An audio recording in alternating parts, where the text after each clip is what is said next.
Good morning. This is America in the Morning from Westwood One. I'm John Trout. It's Wednesday, January 17th, 2024. Here's what's coming up on America in the Morning. The lingering impacts of unprecedented cold. We had record-breaking low temperatures. I'm Clayton Neville. President Biden's national security advisor says all nations have a stake in stopping attacks by Houthi rebels. Sagar Meghani, Washington. Former President Trump and E. Jean Carroll were both in Lower Manhattan as the second defamation lawsuit gets underway. I'm Sue Aller. The GOP presidential hopefuls are in a one-week sprint to next Tuesday's New Hampshire primary. I'm Norman Hall. I'm Jessica Ettinger. On Wall Street, a sell-off for stocks to start the week. Bond yields moved higher. U.S. Defense Secretary accused of keeping secrets from the White House. Ben. The Supreme Court has allowed a court order to take effect that could loosen Apple's grip on its lucrative iPhone App Store. I'm Shelley Appler. All ahead on America in the Morning. Bitterly cold winter weather stretches from the deep south through the Midwest and Northeast. And on this Wednesday, headaches are just beginning for travelers at American airports. Here's our Clayton Neville reporting. FlightAware says that more than 8,000 U.S. flights were either canceled or delayed on Tuesday as winter weather gripped much of the Midwest, the South, and the Northeast.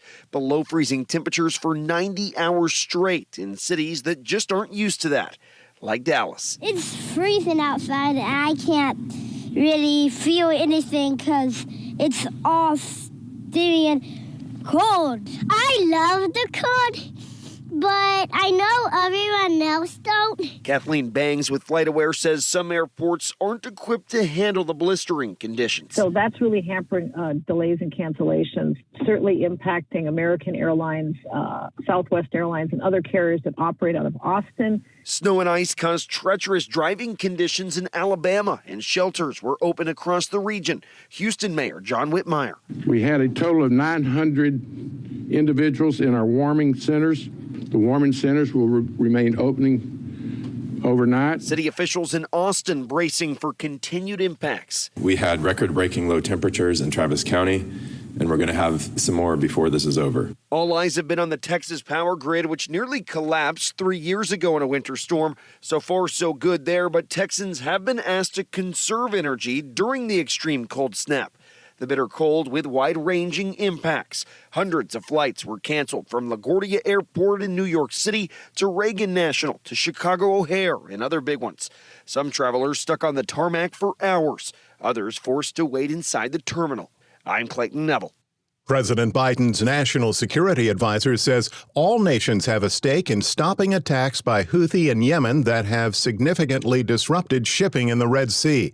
This comes after a cargo ship was struck by an Iran-backed Houthi missile and the U.S. firing back at Yemeni targets. Washington correspondent Sagar Meghani has this update.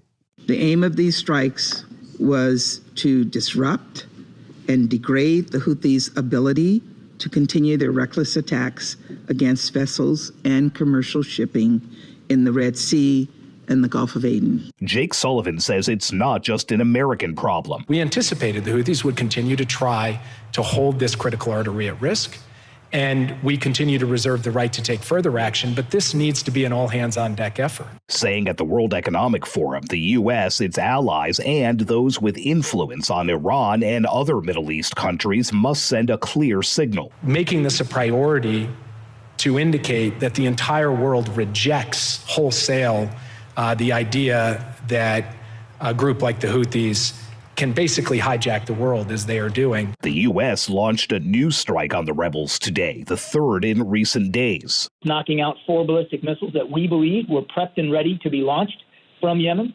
Took them out before they could do that. So we have said before, we'll say it again, we stand ready to defend our interests, our sailors, our ships, and that of merchant shipping as required. We're not looking for a war. We're not looking to expand this. Houthis have a choice to make. And they still have time to make the right choice, which is to stop these reckless attacks.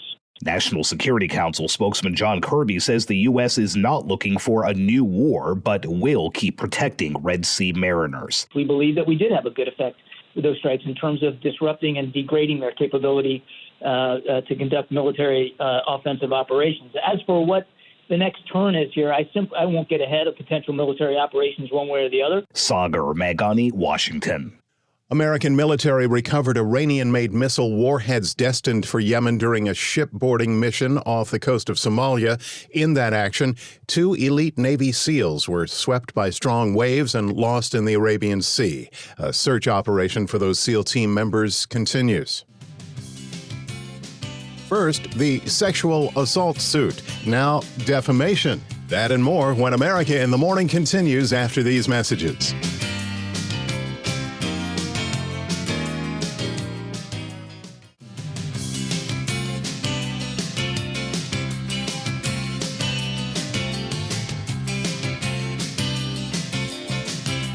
Welcome back. You're with America in the Morning, beginning in the West, where rain and snow is expected. AccuWeather.com meteorologist Carl Erickson has the national forecast. While much of the central and eastern parts of the nation will have a break from the recent stormy weather, the Northwest will remain quite active today.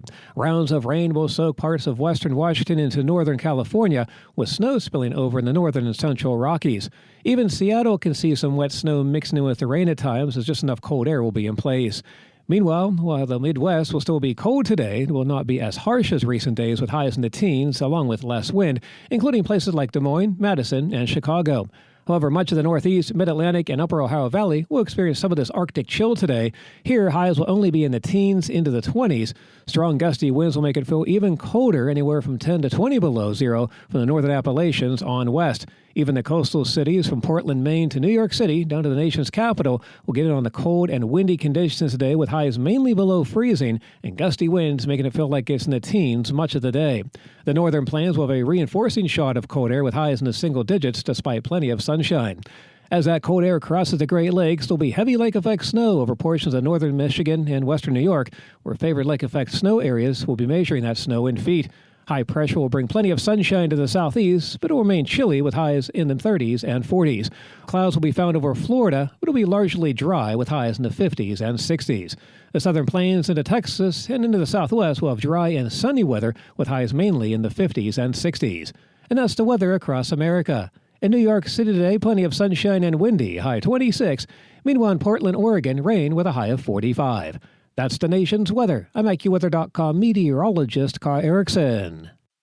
Follow us wherever you get your podcasts, Apple, Spotify, Amazon, and YouTube. Just search America in the Morning in your favorite listening app. I'm John Trout.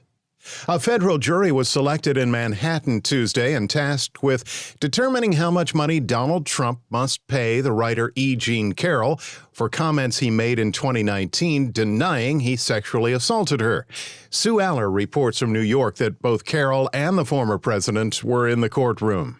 Former President Trump's lawyers want the judge in the E. Jean Carroll new defamation lawsuit to recuse himself because of prior work with Carroll's attorney.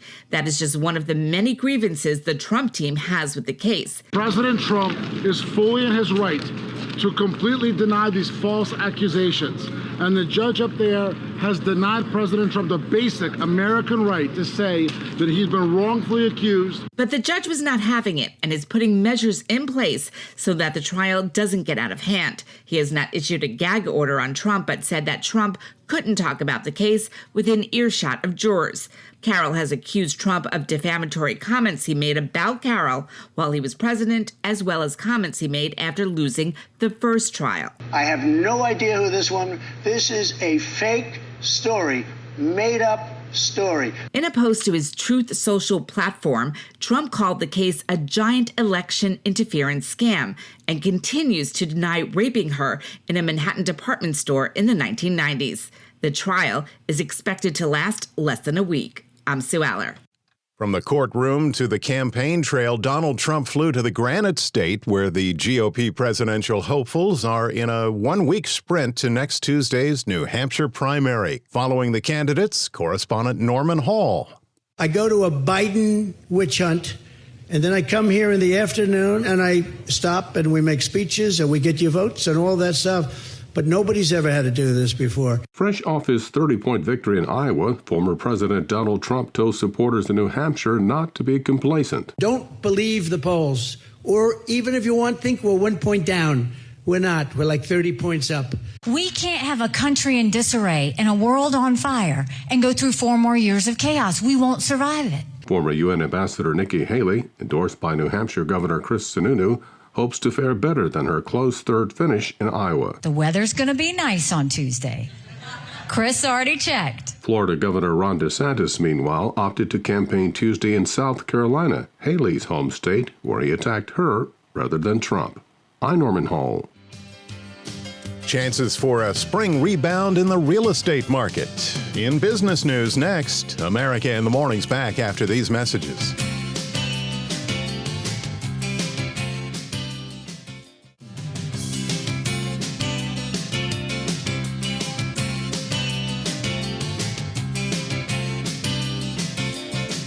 This is America in the Morning. Welcome back. Missiles being fired by Iranian-backed Houthis at ships in the waters around Yemen are having a new effect. Some ship insurers are now starting to avoid offering coverage to U.S. and U.K. merchant ships navigating those waters. Bloomberg is reporting that underwriters are seeking exclusions and not providing insurance for vessels with any links to the U.S., the U.K., and Israel when issuing coverage for trips through that area. Egypt reports that revenues for the use of the Suez Canal have plunged by 40% due to the Houthi attacks as ships are diverting from that area. With a look at Wednesday business, here's CNBC's Jessica Ettinger. Wall Street opens this morning after a sell-off for stocks yesterday. Bond yields moved higher. The 10-year Treasury over 4%. The Dow dropped more than 200 points. A little uptick in yields. Again, it's all happening within the range of relatively normal pullback type activity. The market was just harder to please coming into this year. CNBC's Mike Santoli. Still, fresh all-time highs yesterday for some hot stocks like Microsoft with its AI products and Eli Lilly with its weight loss drugs. JetBlue and Spirit Airlines have been blocked from merging in what some call a win for consumers. The $3.8 billion merger between JetBlue and Spirit has been blocked. Quote of the day from Judge William Young: "For dedicated customers of Spirit, this one's for you." Basically said, you're going to be able to keep your low fares. But if you're looking at the airlines and saying, hey, maybe we think Alaska and Hawaii will go through because that's up next, a lot of people are saying maybe not. CNBC's Phil LeBeau. Restaurant Brands International, the parent of Burger King, spending about $1 billion to buy back locations from its largest U.S. franchisee. The goal is to remodel those 600 restaurants and then sell them back to franchisees. The Olympics will have a beer sponsor for the first time in the 40-year history of the sponsorship program.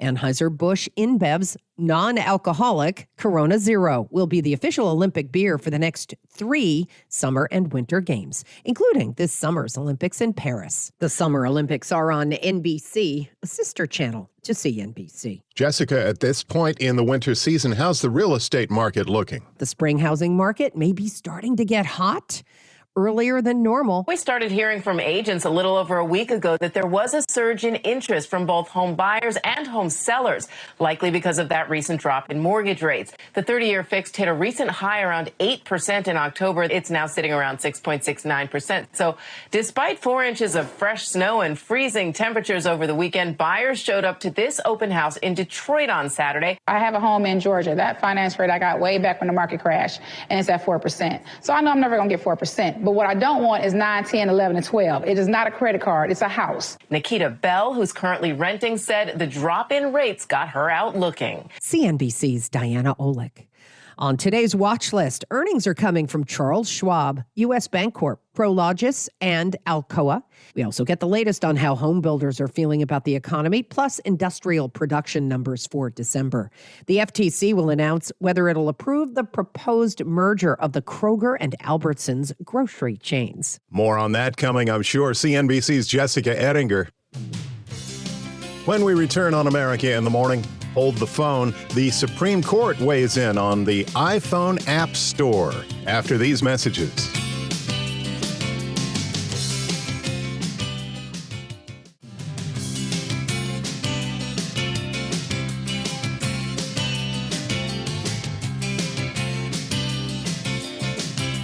America in the Morning continues. The 911 call made by Defense Secretary Lloyd Austin's security detail asked that the ambulance they called for him on January 1st approach his house in Northern Virginia without lights and sirens, and that he be taken to Walter Reed National Military Hospital. The call has been released to the news media. Fairfax County 911, where is your emergency? I work for, and I'm requesting an ambulance to be taken. Can I ask, like, can the ambulance not show up with lights and sirens? We're trying to remain a little subtle. Yeah, usually when they turn into a residential neighborhood, they'll turn them off, but they're required by law. The 70-year-old kept his prostate cancer diagnosis and time at Walter Reed secret, including from the White House. The Pentagon's Inspector General's investigating the events surrounding Austin's hospitalization and failure to notify key members of his staff, the White House, and Congress. The nation's highest ruling body has allowed a court order to take effect that could loosen Apple's grip on its lucrative iPhone App Store. Correspondent Shelley Adler reports. The justices rejected Apple's appeal of lower court rulings that found some of Apple's App Store rules for apps purchased on more than 1 billion iPhones constitutes unfair competition under California law. The appeals stem from an antitrust lawsuit filed by Epic Games, maker of the popular Fortnite video game. The court action allows app developers throughout the country to insert links to other payment options. That change would make it easier for developers to avoid paying Apple's commissions. I'm Shelley Adler. America in the Morning for Wednesday, January 17th, 2024 is produced by Jeff McKay, senior producer Kevin Delaney. I'm John Trout. This is Westwood One.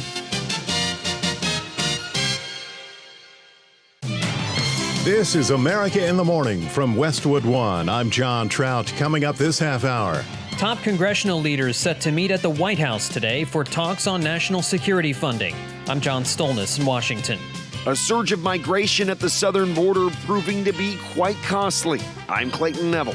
After 100 days of war, Palestinians are keeping up the fight against Israel. I'm Charles de Ledesma. The Supreme Court is staying out of the fight over bathrooms for transgender students. Sagar Magani, Washington. A judge is blocking JetBlue's $3.8 billion buyout of Spirit Airlines. I'm Ed Donahue. A woman has alleged that New York Knicks owner James Dolan sexually assaulted her a decade ago. I'm Gethin Coolbaugh. Back after these messages.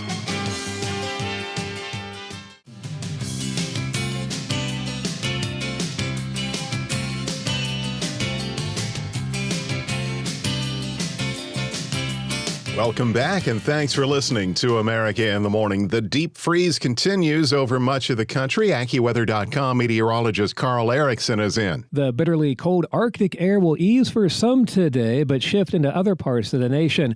Places across the Midwest that have been hard-pressed to climb much above 0 degrees the past few days will at least have less wind and highs in the teens this afternoon, including most of Iowa and into the Chicago area.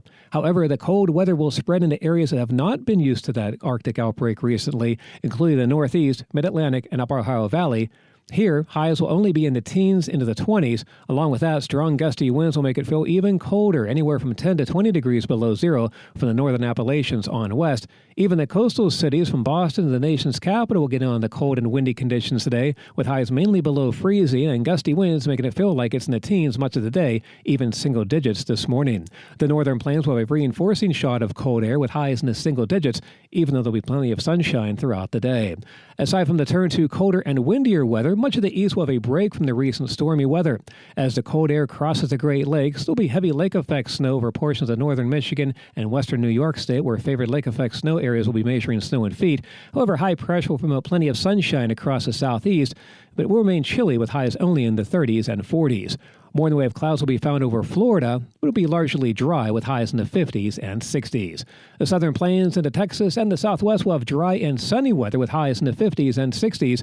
Most of the stormy weather today will be found in the northwest, with rounds of rain from western Washington into northern California, with snow spilling over into the northern and central Rockies, but even Seattle can have some wet snow mixing in. That's the nation's weather. I'm AccuWeather.com meteorologist Carl Erickson. Follow us wherever you get your podcasts, Apple, Spotify, Amazon, YouTube. Just search America in the Morning in your favorite listening app. I'm John Trout. Later today, President Biden will welcome congressional leaders to the White House for discussions on how to move forward with his supplemental national security budget requests. John Stolnis has details from Washington.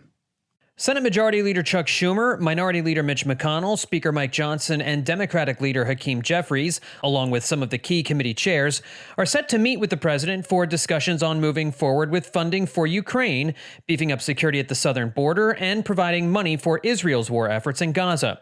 White House Press Secretary Karine Jean-Pierre says the president is trying to kickstart Congress into action. That supplemental request is obviously continues to be a top priority, including to secure our border, including to help Ukraine defend itself against Putin's tyranny, as we all know, as you all have covered. Negotiators in the Senate have been working with the White House and Homeland Security Secretary Alejandro Mayorkas on a compromise that would fund the war efforts by Ukraine and Israel in exchange for new border policy.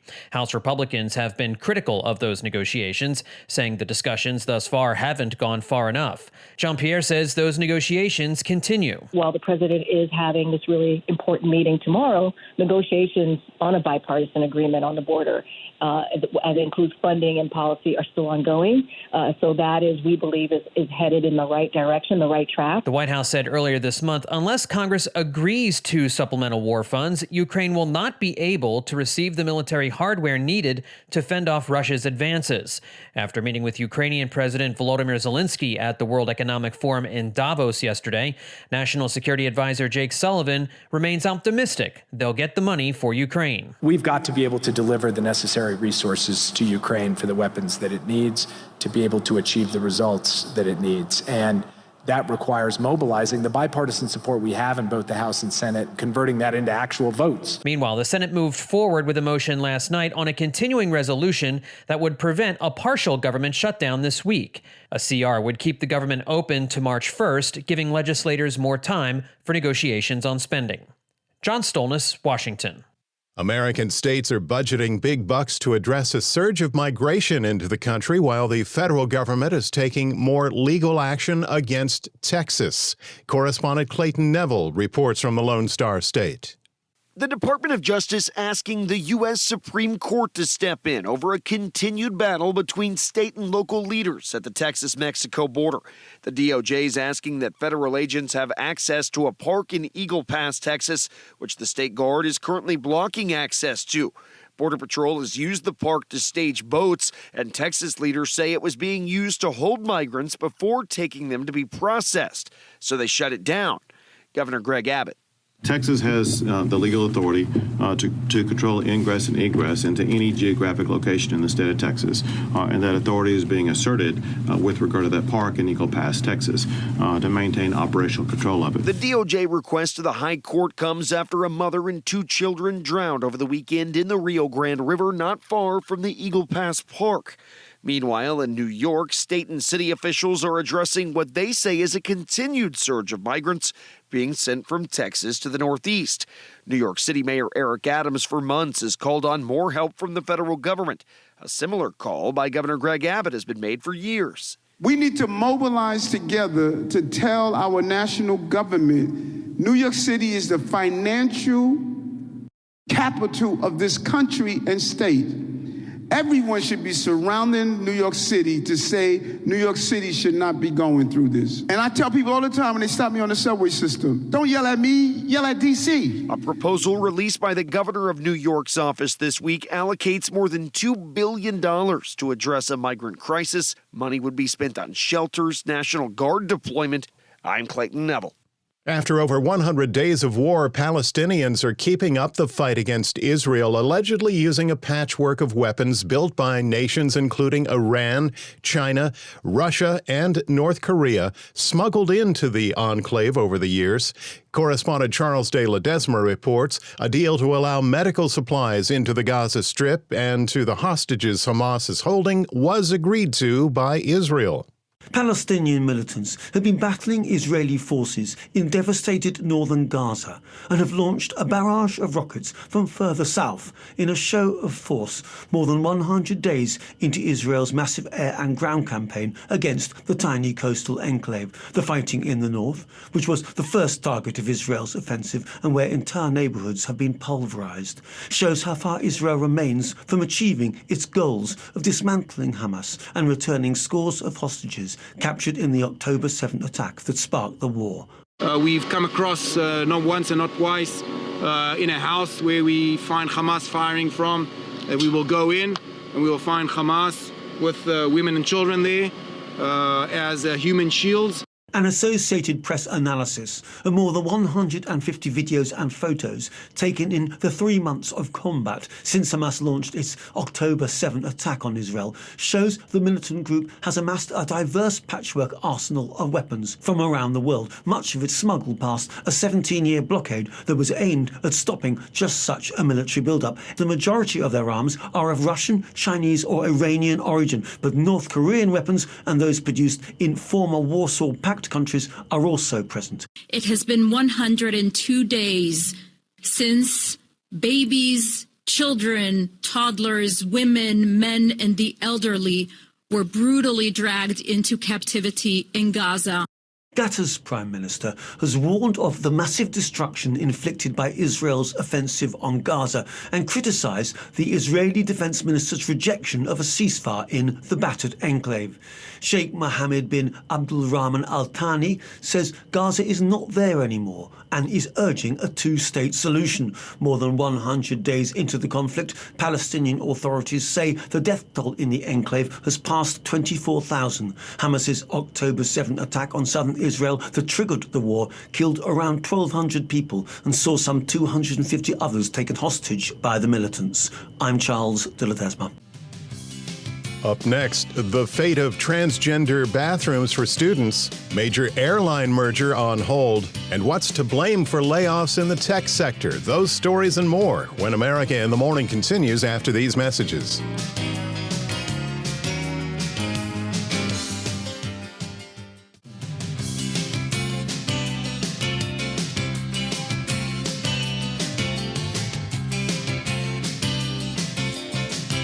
This is America in the Morning. I'm John Trout. Out of the fight over bathrooms for transgender students, the Supreme Court. Washington correspondent Sagar Magani has details. Federal appeals courts are divided over whether school policies enforcing restrictions on which bathrooms transgender students can use violate federal law or the Constitution. The High Court has rejected an Indiana case in which an appeals panel upheld an order granting transgender boys access to the boys' bathroom. The judge who wrote that opinion says given legal battles nationwide over transgender rights, at some point the Supreme Court will step in. Sagar Magani, Washington. Accused Gilgo Beach serial killer Rex Hauerman has been charged with a fourth murder, the killing of a 25-year-old woman who was last seen alive on July 9th, 2007. Correspondent Julie Walker reports. The New York architect and father of 2 adult children was in court to hear the latest charges against him, killing Maureen Brainerd Barnes. The defendant is charged with murder in the second degree, not murder in the first degree, because for murder in the first degree, you have to commit 3 murders within a 24-month period. Suffolk County DA Ray Tierney says her body was found near Gilgo Beach along with the 3 other women he's charged with killing. Tierney says while the investigation continues into the other bodies found near Gilgo, he's grateful. She's sorely missed by those that loved her. And, I know I speak for the entire task force when I say it's been an honor and a privilege to work these cases. And to provide that, small measure of closure for the family members. Police say a break in the case came when a new task force looked into old evidence linking Heuerman. He denies all charges. Julie Walker, New York. There are 50 new federal hate crimes charges for Anderson Aldrich, the man who pleaded guilty last June in state court to 5 counts of murder and 46 counts of attempted murder, one for each person at Club Q during the November 2022 attack in Colorado. An update on that story from Lisa Dwyer. Aldrich, who is non-binary and uses they-them pronouns, also pleaded no contest to 2 state hate crimes charges under a plea agreement. Aldrich reportedly made racist and anti-LGBTQ+ comments online leading up to the shooting. The 2022 attack came more than a year after Aldrich was arrested for threatening their grandparents and vowing to become the next mass killer while stockpiling weapons, body armor, and bomb-making materials. Those charges were eventually dismissed, however, after Aldrich's mother and grandparents refused to cooperate with prosecutors. I'm Lisa Dwyer. A proposed merger and more consolidation in the nation's airline industry has been put on hold for now as a judge is blocking JetBlue's $3.8 billion buyout of Spirit Airlines. Ed Donahue reports. The Justice Department sued to block the merger, and federal judge William Young is siding with the Biden administration, saying the deal would reduce competition. Spirit is the nation's biggest low-cost airline. The administration fears the merger would drive up fares. JetBlue says it disagrees with the ruling and is considering whether to appeal. In his ruling, the judge wrote, "Spirit is a small airline, but there are those who love it. To those dedicated customers of Spirit, this one's for you." The ruling could open the door for another budget carrier, Frontier Airlines, to make another attempt to buy Spirit. I'm Ed Donahue. Thousands more job layoffs announced in the tech sector, likely due to expansion in artificial intelligence. Here's Chuck Palm with that in today's Tech Report. More big tech layoffs were announced this week, this time from Google. This following thousands of layoffs in 2023, labeled as the year of efficiency. Analysts and industry experts believe the layoffs would be smaller and more likely targeted this year, while the firms are racing to catch up with AI, spending billions of dollars that would normally go across multiple divisions, including the Google Voice Assistant, advertising, and the teams responsible for Pixel and Fitbit. D.A. Davidson & Company analyst Gil Luria said, "No company wants to get left behind by the AI revolution, and they're all making sure that they have these capabilities and are prioritizing them, even when it's at the expense of other initiatives." In hardware news, today is the Samsung Galaxy Unpacked Showcase, where they debut their latest cell phones, earbuds, and the specs for the new Galaxy Ring might be announced, and a good bet that Samsung will be making use of their trademark Phone AI. Tell us what you think at allthetoptech.tech. I'm Chuck Palm. Midweek sports on America in the Morning. Here's Robert Workman. NBA Tuesday, the 76ers nipped the Nuggets 126-121. Joel Embiid had 41 points and 10 assists. His predecessor as MVP, Nikola Jokic, countered with 25 points and 19 rebounds. Suns shaded the Kings 119-117, closing out the game on a 23-4 run. And the Clippers sailed past the Thunder 128-117. Paul George had 38 points. That's his season high. College basketball, number 2, Purdue pounded Indiana 87-66. Zach Edey at it again. The reigning National Player of the Year, 33 points and 14 rebounds. Number 3, Kansas topped Oklahoma State. Number 6, Tennessee flattened Florida, 39 for Dalton Connect. Conference road losses for number 9, Baylor, number 11, Wisconsin, 16th ranked Utah State, and number 19, TCU. NHL, the Oilers won their franchise record 11th straight game, beating the Maple Leafs 4-2. Jets doubled up the Islanders 4-2. They regained the top spot in the NHL standings. Avalanche scored 4 times in the third to crush the Senators 7-4. Blackhawks shaded the Sharks 2-1 in a shootout. Boris Tkachuk scoring in the 9th round of the tiebreaker. Flames licked the Coyotes 3-2 in overtime. Capitals blanked the Ducks 2-0. 24 saves for Darcy Kemper. All the wins are so important right now. Not really focus on the shutout, just a huge 2 points for us, and we just got to keep rolling till the All-Star break here because the standings are so tight. Rangers ripped the Kraken, and the Stars dazzled the Kings. NFL divisional round games coming up on Saturday and Sunday. On the coaching carousel yesterday, Michigan's Jim Harbaugh interviewed for the Falcons job. He's the 7th candidate that Atlanta has spoken to so far. Mike Tomlin told Steelers players and coaches that he intends to coach the team next season. At the Australian Open, American 4-seed Coco Gauff and 5-seed Jessica Pegula were second-round straight-set winners, along with unseeded Americans Alicia Parks and Amanda Anisimova. Men's top seed and defending champion Novak Djokovic playing his second-round match this morning as he goes for his record 25th singles title. That's Wednesday Sports. Thank you, sir. When we return on America in the Morning, sports franchise owner in the news for all the wrong reasons with ties to Harvey Weinstein. That story when America in the Morning continues after these messages.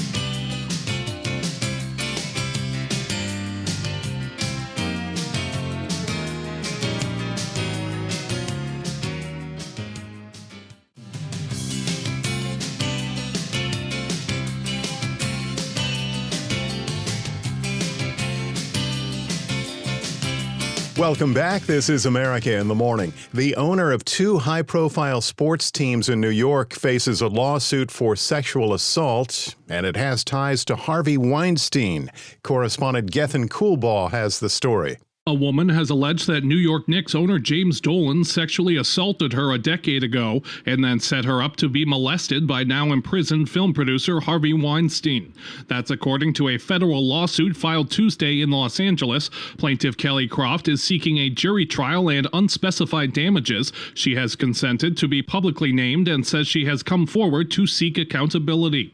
Dolan is executive chairman of Madison Square Garden Sports Corp. He heads the NBA's Knicks and NHL's Rangers. His attorney says there is no merit to the allegations. I'm Gethin Coolbaugh. The TV show Better Call Saul did something at the Emmys that had never happened before. Kevin Carr has that. After the Emmys, most people focused on the big winners and the comedic moments of the evening. But there was one show that ended the ceremony with an unfortunate distinction.